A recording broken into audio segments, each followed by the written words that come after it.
Hello दोस्तों, स्वागत है आपका हमारे यूट्यूब चैनल ओनली स्टडी ज्ञान में। आज हम पढ़ने वाले हैं 12th क्लास इकोनॉमिक्स का फर्स्ट बुक का चैप्टर 1 परिचय, यानी कि व्यष्टि और समष्टि अर्थशास्त्र का परिचय।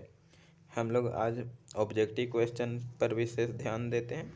तो पहला क्वेश्चन हमारा है, किसके अनुसार अर्थशास्त्र मानव कल्याण का विज्ञान है। यानी कि किसने कहा था कि अर्थशास्त्र मानव कल्याण का विज्ञान है। तो इसका राइट आंसर होगा मार्शल, यानी कि मार्शल ने कहा था। दूसरा क्वेश्चन हमारा, अर्थव्यवस्था की केंद्रीय समस्याएं कौन सी है। तो पहला ऑप्शन संसाधनों का आवंटन, दूसरा संसाधनों का कुशलतम प्रयोग, तीसरा आर्थिक विकास और चौथा है इनमें से सभी। तो राइट आंसर है इनमें से सभी, यानी कि तीनों जो है वह केंद्रीय समस्याएं हैं। तीसरा क्वेश्चन हमारा है, व्यष्टि अर्थशास्त्र की शाखाएं कौन सी है। तो इसमें पहला ऑप्शन है वस्तु की कीमत निर्धारण, साधन कीमत निर्धारण और आर्थिक कल्याण। तो इसका राइट आंसर होगा डी, यानी कि इनमें से सभी। अगला क्वेश्चन है, समष्टि अर्थशास्त्र के अंतर्गत निम्न में किसका अध्ययन किया जाता है। समष्टि अर्थशास्त्र जो है उसमें किसका अध्ययन किया जाता है। पहला ऑप्शन राष्ट्रीय आय, दूसरा पूर्ण रोजगार, तीसरा कुल उत्पादन। तो इसका राइट आंसर है इनमें से सभी। अगला क्वेश्चन हमारा है, उस वक्र का नाम बताइए जो आर्थिक समस्या को दर्शाता है। तो इसका राइट आंसर है उत्पादन संभावना वक्र, यानी कि PPC। अगला क्वेश्चन है, उत्पादन संभावना वक्र क्या होता है। तो अक्ष की ओर नतोदर होता है, अक्ष की ओर उन्नतोदर होता है, अक्ष के समांतर होता है या फिर अक्ष के लंबवत होता है। तो इसका राइट आंसर होगा अक्ष के नतोदर होता है। यानी कि आप देखे होंगे अगर उत्पादन संभावना वक्र, तो यह एक्स हो गया, यह वाई, तो कुछ इस टाइप का बनता है। यानी कि अक्ष के ओर नतोदर, यानी कि अवतल होता है।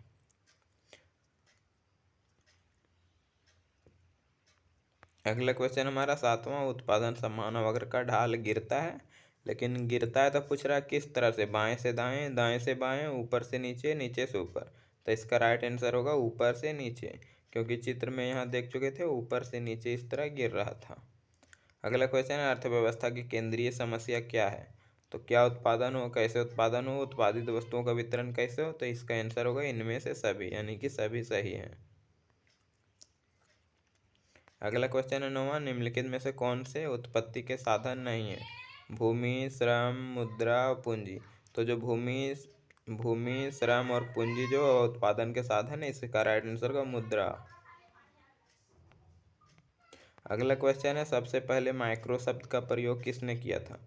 तो इसका राइट आंसर होगा वैगनर फ्रिस के द्वारा सबसे पहले माइक्रो शब्द का प्रयोग किया।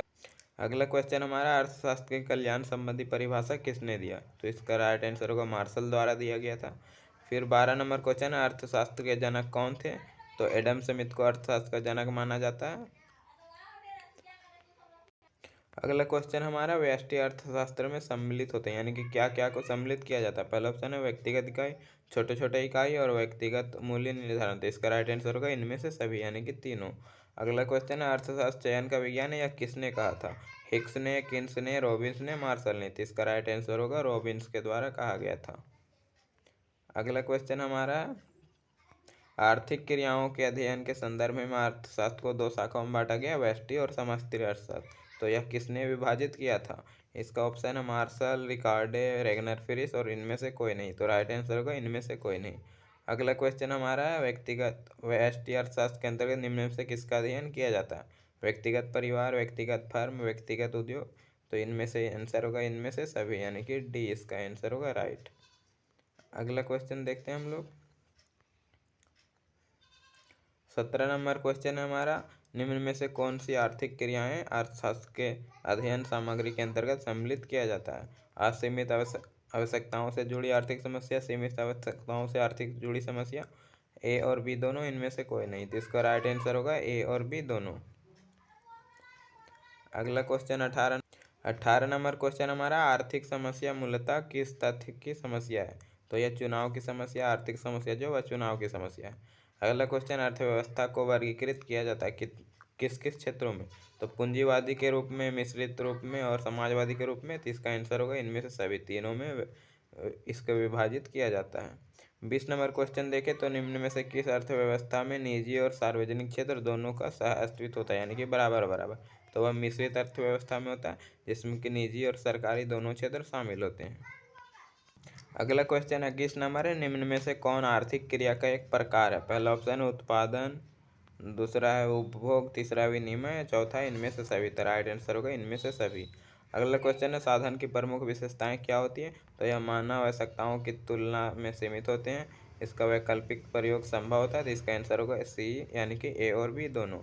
अगला क्वेश्चन है हमारा, निम्नलिखित में से कौन सा कथन सत्य है? मनुष्य की आवश्यकताएं अनंत होती है, साधन सीमित होते हैं और दुर्लभता की समस्या चयन को जन्म देती है। तो इसका आंसर होगा डी, यानी कि इनमें से सभी। यहाँ डी होगा, सी टिक मर आ गया, लेकिन डी होगा। अगला क्वेश्चन हमारा माइक्रोज, जिसका अर्थ छोटा होता है, निम्न में से कौन सी भाषा से उद्भव हुआ? तो यह ग्रीक भाषा से हुआ। अगला क्वेश्चन है निम्न में से किन आधार स्तंभ पर आर्थिक समस्याओं का ढांचा खड़ा होता है? तो असीमित आवश्यकता और सीमित साधन, यानी कि दोनों, ए और बी दोनों, यानी कि सी ऑप्शन सही होगा इसका। अगला 26 नंबर क्वेश्चन है, किस अर्थव्यवस्था में कीमत संयंत्र के आधार पर निर्णय लिए जाते हैं? तो समाजवादी, पूंजीवादी, मिश्रित और इनमें से कोई नहीं। तो इसका राइट आंसर होगा पूंजीवादी। अगला क्वेश्चन है, एक समाजवादी अर्थव्यवस्था के मूल उद्देश्य क्या होते हैं? तो अधिक उत्पादन, आर्थिक स्वतंत्रता, लाभ कमाना और अधिकतम लोक कल्याण। तो इसका राइट आंसर होगा अधिकतम लोक कल्याण। अगला क्वेश्चन है, किसने कहा कि अर्थशास्त्र धन का विज्ञान है? तो इसका राइट आंसर है एडम स्मिथ के द्वारा कहा गया था, अर्थशास्त्र धन का विज्ञान है। अगला क्वेश्चन हमारा है, उत्पादन उत्पादन के निम्न से कौन से साधन है? भूमि, श्रम, पूंजी। तो इसका राइट आंसर होगा इनमें से सभी तीनों हैं। अगला क्वेश्चन है, उपभोक्ता व्यवहार का अध्ययन किया जाता है, तो किस में किया जाता है?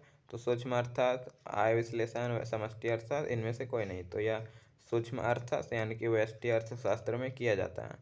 अगला क्वेश्चन हमारा 31 नंबर, अर्थव्यवस्था की केंद्रीय समस्याएं क्या है? तो इसका ऑप्शन है साधनों के बंटवारे की समस्या, साधनों के पूर्ण उपयोग कैसे हो, साधनों का विकास कैसे, और इनमें से सभी। तो राइट आंसर होगा साधनों के बंटवारे की समस्या। अगला क्वेश्चन 32 नंबर है, मिश्रित अर्थव्यवस्था के केंद्रीय समस्याओं का हल होता है किसके द्वारा? तो मूलतंत्र के द्वारा, आर्थिक नियोजन के द्वारा, ए और बी दोनों, इनमें से कोई नहीं। तो राइट आंसर होगा आर्थिक नियोजन के द्वारा। 33 नंबर अगर देखें हम लोग, तो है अर्थशास्त्र की विषय वस्तु का अध्ययन किन शाखाओं में किया जाता है? तो इसका ऑप्शन दिया गया व्यष्टि अर्थशास्त्र, समष्टि अर्थशास्त्र, उपरोक्त दोनों, इनमें से कोई नहीं। तो इसका राइट आंसर होगा उपरोक्त दोनों, यानी कि समष्टि और व्यष्टि दोनों अर्थशास्त्र। अगला क्वेश्चन 34 नंबर है, निम्न अर्थशास्त्री में से कौन कल्याणवादी विचारधारा के नहीं है? जे बी से, मार्शल, पिगू और केनेन। तो इसका राइट आंसर होगा जे बी से।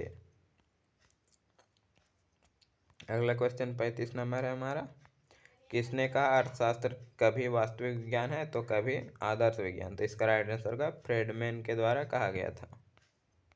अगला क्वेश्चन हमारा है, दिए गए चित्र में उत्पादन संभावना बिंदु ए से बी तक का संचलन दर्शाता है।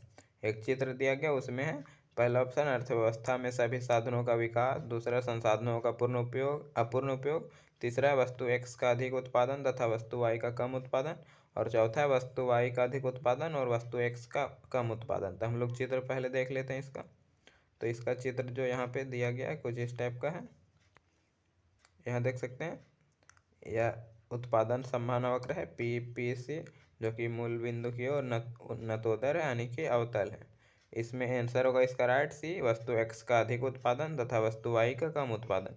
जैसे कि यहाँ देख सकते हैं आप, यहाँ पे इतना था ऐसे, फिर अगर इसमें आया यहाँ, तो यहाँ यह वस्तु एक्स हो गया, यहाँ वस्तु एक्स है, यहाँ वस्तु वाई है। तो यहाँ पे वस्तु वाई में कमी हुआ और वस्तु एक्स में वृद्धि हुआ। पहले वस्तु वाई ज़्यादा था, वस्तु एक्स कम था, लेकिन बाद में वस्तु एक्स में वृद्धि हो गया, वस्तु वाई में कमी हो गया। आगे हम लोग देखते हैं अगला क्वेश्चन। अगला क्वेश्चन है, साधनों के स्वामित्व के आधार पर अर्थव्यवस्थाएं होती है। पहला केंद्रीकृत योजनाबद्ध अर्थव्यवस्था, बाजार अर्थव्यवस्था और मिश्रित अर्थव्यवस्था। तो इसका राइट आंसर होगा इनमें से सभी, यानी कि उपरोक्त सभी होता है इसका राइट आंसर। अब आगे हम लोग देखते हैं कुछ फिल इन द ब्लैंक्स, यानी कि रिक्त स्थानों की पूर्ति करें। तो इसमें पहला क्वेश्चन है, सभी क्रियाएं जो आय सृजित करती है खाली स्थान क्रियाएं कहलाती है? तो आर्थिक क्रियाएं कहलाती है। दूसरा है, एक व्यक्तिगत उपभोक्ता का व्यवहार खाली स्थान अर्थशास्त्र का एक अंग है। तो इसका आंसर होगा सूक्ष्म, यानी कि सूक्ष्म अर्थ, यानी कि व्यष्टि अर्थशास्त्र का अंग है। तीसरा क्वेश्चन है हमारा, व्यष्टि अर्थशास्त्र आर्थिक क्रियाओं का खालिस्तान स्तर पर अध्ययन करता है, तो सूक्ष्म स्तर पर अध्ययन करता है। फिर चौथा, उत्पादन के साधन खालिस्तान होते हैं, तो 5 होते हैं। पहला भूमि, दूसरा श्रम, तीसरा पूंजी, चौथा उद्यमी और पांचवा संगठन होता है। आर्थिक समस्या मूलतः खालिस्तान की समस्या होती है, तो चुनाव की समस्या होती है यानी कि चयन की समस्या। छठा, आर्थिक समस्या उत्पन्न होता है क्योंकि इच्छाएं खालिस्तान से अधिक होता है, इच्छाएं जो है वह साधनों से अधिक होते हैं। अगला क्वेश्चन सातवां, उत्पादन संभावना वक्र। खालिस्तान से खालिस्तान ढालू होता है, तो बाएं से दाएं ढाल होता है या फिर ऊपर से नीचे भी लिख सकते हैं आप। आगे अगला क्वेश्चन है, आदिकाल में मानव की आवश्यकताएं खालिस्तान थी, तो अनंत थी। आदिकाल में जो मानव की आवश्यकताएं थी वह अनंत थी। अगला क्वेश्चन हमारा है एक वाक्य में उत्तर दीजिए। तो पहला, आर्थिक क्रिया क्या है? तो उस क्रिया को आर्थिक क्रिया कहते हैं जिसका संबंध जो है मानवीय आवश्यकताओं को संतुष्ट करने के लिए सीमित साधनों के उपयोग से होता है। दूसरा क्वेश्चन है, अर्थव्यवस्था से आप क्या समझते हैं? तो अर्थव्यवस्था उस व्यवस्था को कहते हैं जिसके द्वारा एक क्षेत्र के लोग अपनी आजीविका अर्जित करते हैं। तीसरा क्वेश्चन है, आर्थिक समस्या क्या है? तो विभिन्न आवश्यकताओं की पूर्ति करने के लिए सीमित साधनों के प्रयोग से उत्पन्न चयन की समस्या को ही आर्थिक समस्या कहा जाता है। चौथा क्वेश्चन है, सीमांत अवसर लागत क्या है? तो एक वस्तु की सीमांत अवसर लागत किसी दूसरे वस्तु की वह मात्रा होती है जिसे पहली वस्तु की अतिरिक्त इकाई का उत्पादन करने के लिए छोड़ना पड़ता है, या सीमांत अवसर लागत कहलाता है। इस तरह यह चैप्टर हमारा समाप्त हुआ।